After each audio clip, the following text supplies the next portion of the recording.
Yo, my peoples, what's up? Welcome back to Shelf Stories, the channel that tells tales from games, books, and life, and also welcome to the One Stop Co-op Shop podcast. This is part 2. We look back at 2021 top 5 solo games a little while ago, and now we're doing, well, actually, my man is doing, I don't look forward too much. I live in the now. My man has his eye on the future. We're going to do top 5 games he is looking forward to in 2022. I'm in 2022 already. I'm only in 5 of so many. We are talking to Man vs. Meeple, Jambalaya Plays Games. He is Jeremy Howard. Welcome back to the show. Thank you so much for having me, man. We got a lot of games to talk about, but you got to edit me because I can talk about games all freaking night long. Mercy, have mercy. I gotta watch. Lord have mercy. Right, well, we didn't discuss this beforehand. Are we doing releases or even Kickstarters that are coming or whatever? Just whatever's coming in 2022. It doesn't have to be either way. Okay. Either way, Kickstarters and releases. That the things that you know, top 5 that you're looking forward to. So we're just gonna jump right in. We could go on all day, and you can go check out Man vs. Meeple. He's gonna have all sorts of preview stuff. But we're focusing here on solo and co-op. I'm pretty sure Jeremy can pick out 5 solo co-op games for you that he's looking forward to. So we're just going to jump right into it, my man. Jeremy, give me some games, man. Give me some games you're looking forward to next year. So I'm gonna start with one that I've been really kind of getting on. I got it on my table right now. I think it's actually going to be kickstarted and released in 2022. I know that sounds crazy, but Tidal Blades. Tidal Blades. Tidal Blades. It's going to be coming to Tidal Blades 2. Now it's going to be coming to Kickstarter. Like really soon, like February. But I think they have like this thing where they're gonna have a quick turnaround. So yeah, that one right there is a continuation. Now, if you played the first one, it was a worker placement game. This one is a continuation of the story of the Tidal Blades people after this event has occurred, because before they were in training. Now they're actually in the aftermath of the event that you were at. Right. And so like they were training to be Tidal Blades. They were just like this it's like nautical based and and it like worker placement game, and the same characters that played in Tidal Blades 1, you are now actual adventurers in Tidal Blades 2. So I played Axel a lot in Tidal Blades 1 and Axel's there in Tidal Blades 2. Yeah, so Axel's there in Tidal Blades 2. Dust, Echo, I can't remember the Gator guy's name, but Gator guy. Gator Man. Cayman. Does it? Okay. Yeah, if you watch Atlanta, Gator Man. All right. One of the best episodes ever. Anyway, so yeah, you are playing in a dungeon crawl game, scenario book based game. So now you have these scenario books that open up and they create these lands similar to Jaws of the Lion, but you have 3. So you can have a game, a board unfold for you, and it presents a different formation of the map. It creates these new objectives. Now, some of the really cool parts about this, it has a grid-based system where you take these cards and put them on the grid and activate the rows or the columns. It's a 3x3 grid, 9 squares. Yeah, you put the card. I also played it at PAX too. You play your card down, and then you highlight a row. So it's like a previously played card can be in your row for activation. So you're building those combos. Yeah. And and the real interesting part is how these characters develop, because they can get scars. They can chase down a certain path to tell a narrative, because they do have story. Even in the first game, if you go through the character decks that are in there, they tell a story about them and how they became these Tidal Blades to get to the point where they are. Well, all they've done is continued the story. There's also going to be an RPG that's attached to this as well. So they really are leaning all in on this game. And from what I've played so far, I'm 2 missions in. What I played was not a fluke as packed. It is absolutely amazing. This game, I want to play all the content they gave me in the prototype. You know something? Here's what I love about this. What I loved about my play. When you play a tutorial of a mission, usually it's like, okay, I run, I kick, I do whatever. I was doing like move 8, deal 7 damage, and skip over and rescue this prisoner in like the tutorial mission. Yeah, in the tutorial. Mission. And that is something because of the combo that I set up. And like by the end of it, I had 0 cards. I was like spent, but who cares because I did these awesome moves, and it's just going to grow up from there. So that's what I really appreciated about Tidal Blades. I love the style of it. I mean, yeah, we're going to have James Hudson on the show in February to talk about it. Okay. Yeah, to because he'll sell you on it. But like, if you have more confirmation, people, that this is going to be, if this is first of mine, Tidal Blades 2 is Jeremy's number 1 game or number 5 game that he's looking forward to. So let's keep on going, man. We got to keep this rolling, man. Probably higher, but I should give me another one. Well, actually, we're not. It's not in order. Give me another one, man. Something like another one would be Isofarian Guard. So Isofarian Guard is going to ship here in this thing. And I hate it. It was a project last year. It was a project last year, but then now it's shipping this year. It was a project. Yes, you're right. Lord Jesus. Oh, baby, we waited a long time.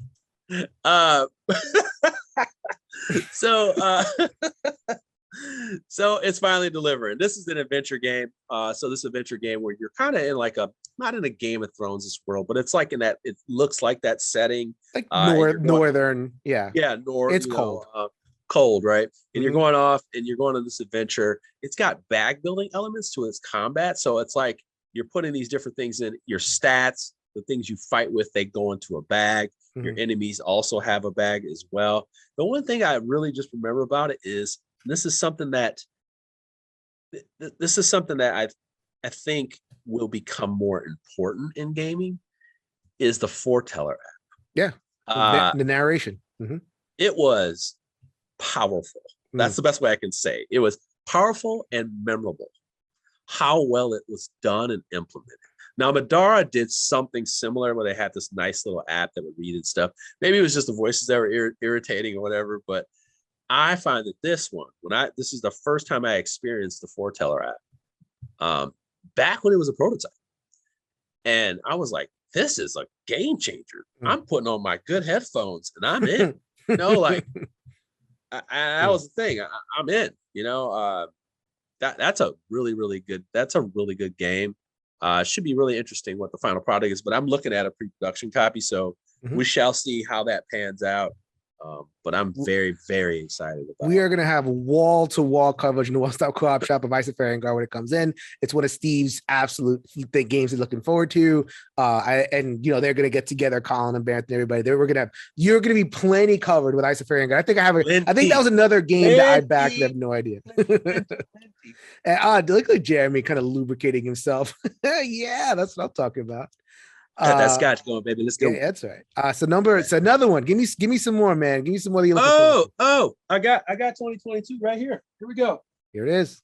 Familiar Tales. Familiar Tales. The latest from Jerry Hawthorne and Plathead Games. Man, let me tell you something. Absolute genius of a guy. Like most low-key dude. And when you meet him, you're like, oh, I'm sitting here with a little smart dude, right? Look at this guy right here, right? Smart, genius man. Humble man, and wow, this may be his best game. Now, Mice and Mystics, say what you will, but it is one of the best written games I've ever played. And it got me caught in the world versus what I was playing.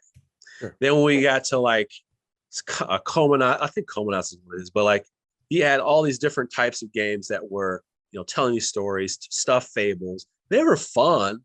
They were fun, but this one right here, I think, is going to be the most memorable. Right. You are playing the roles of familiars, and you are trying to take this baby with you on this quest. The baby's dropped in your area. Now, this game is told through a web browser app, so it's web browser. It's not an app. So you're going to be playing this music. It's going to be all voiced. You played Forgotten Realms, Forgotten Waters. Forgotten Waters. It's voiced just like that. They've updated the app. I think it's 100% complete. So all voice acted, so you don't have to read. It does have a tutorial to teach you how to play, but what are you doing? You're moving across this map with the baby, and you have these 4 familiars. They all have different powers, but it's a deck build. So you're going to have cards that you're playing for their icons, and you're going to be trying to match them up so that you can move, attack, and do different things like that and work together. But you'll also be developing your deck by getting specific, requirements, by defeating enemies and things like that. But this is not going to just be a beat 'em up thing. This is going to be sneaking past people, using like the frog's aquatic advantages, or chopping a tree down so you can get across the wall. Like there's all these different ways that they've kind of incorporated. Not a lot of pieces, by the way, not a lot of pieces. So it's really interesting how they did so much with not that many components. When you go into this, you'll be like, huh, they really pulled this off. Now, the reason why they do pull this off is because it also has a choose your own path. So there's different ways of completing missions that will send you down one way or another way. And you get to write it down on your little pad. Now, here's the kicker. Depending on how the baby reacts, because the baby gets more and more upset depending on how certain things are going on. If the baby continues to be upset when you move to the next act of the game, the baby will get to like a child age. So it'll be a baby, then like, I think a young girl, then a teenager, and then like an adult. And their behavior will change. So like you can make a brat, you can make a angry, anger-filled, vengeful, whatever person you can barely control. And I think she becomes playable as you finish the game off. So it's like, you don't have to carry her around. Not like at the beginning, you have to have this rock guy. The rock familiar has a little bird. It can't talk. So it has a little bird that talks for us. So here you are with the big rock holding the baby, and it's got some really interesting things going on. It's very easy to learn. And I think this one is going to win over families big time. Like he's had a lot of cracks at it. He's had a lot. Like, we're talking stuff fables. We're talking Comanauts and Aftermath. I mean, okay, that's a level above. I mean, but I'll be honest with you, like until those games are hit and miss for me. I liked them as stories, but they had some rough mechanisms that I had to I always had to put in a hack in order to get over some crunchy bits. This won't happen. Yeah. Okay. This won't happen because this one has the cleanness of the deck building, but like the choice, the how you play your cards is very clear. It's very clear. And that's what I like about it. It has that, it's not simple. Like, I hate saying simple. It's got that cleanness, like Mice and Mystics. It's just clean. Like you're chucking dice, you're moving, da da da da. Like it was clean, but too many shields. It's just very old school. Very old school, right? Yeah, very old school. Yeah, it's just right. But this one is not that way, but it definitely feels like, hey, I know how to play this type of game. Right. And it's very easy to explain to other people because literally the cards have these different colors and icons, and it's like, oh no, I'm range. I just line up the greens. I line up the greens 1, 2, and 3. I roll the stat die. That's it. That's it. That's a stat check. Like, so it's very, very easy. And a lot of stuff's in the book, but the best part is that the tutorial is in the game. And it even says, do you want to turn the tutorial off when you want to turn it off? Which is great. Nice. Which is a big piece of feedback to have from the other game. So yeah. All right, we got 2 more, baby. Oh my god. Oh my god. Oh, here we go. Only 2. Oh man. Yep. Okay. If you ever pass this game on, it is Vagrantsong right here. This guy right here. Yeah. If you ever pass that on, Jeremy, I want to see some Vagrantsong in my life. It looks great. This game, it's great. It's a really good game. I'll probably review it really soon, but like this game is great. Now, it's just interestingly enough, it is a dice chuck. You are chucking dice 50%, 50%. There's very few ways that you mitigate the dice rolls. There's very few ways. But what you're doing in this thematically, and also through decent writing, I think Dice Tower liked it more than I did. That writing or whatever. But you're basically in this kind of Cuphead, early 1920s kind of looking, folky kind of thing. And you are on a train, these train. The only feedback I have with that part is that it looks the same. The board's the same. There's not too much of a change of what's going on, but they play with that very well. They can turn that thing into a football field. They can turn that thing into a closed off section for you. And what you're trying to do is fight these haints. And what they're doing is they are lost or they're haunted. They don't know where they are. And you're trying to bring them back to humanity. So you're not killing them. You're trying to kind of like help them come back. Whereas they're trying to steal your humanity from you. And some of these scenarios don't play out with like, hey, let's just chuck it and kill this guy. We'll just beat him until he breaks, and it's called breaking, and then you beat him. No, there's actually ones where you just run from one side to the other. There's ones where you got to hands off something to someone to get them to go this, or you have to make this condition happen so you can hit them so that they can start to gain their humanity back. Meanwhile, you're freezing cold, like that kind of stuff. There's a lot of those types of things, but it even has this is a boss battle, I should say. Right. There's not like levels. And what you're going to do is after you defeat them, they even have some goals that if you hit, you're going to be taking all your action tokens, which are your actual actions in the game. And you're going to be using those to kind of level your characters up. And it gives you a lot of choices of like, hey, you can get some random junk, and that random junk will be added to your tableau, your little player area. And you can develop your characters, but you have to cooperate and decide how you're going to use these action tokens and things like that, which is your currency. Now, I just realized I skipped over how the actual game plays, but it's okay. It has a great vibe, and it's such a, like, I mean, 1920s is done like, Good Gatsby type thing, but like it just, I love it's a little bit tropey, but like, I mean, I think the story appeals to me. The vibe that they do, it appeals to me. Doesn't seem like, powerful characters like doing their thing, tromping around. I like the more story based stuff. It just, and it seems just charming. Like it's going to charm my pants off. Yeah. Oh, wow. Keep your pants on, sir. All right. Sir, keep your pants on. Sir. I don't need no scotch for that.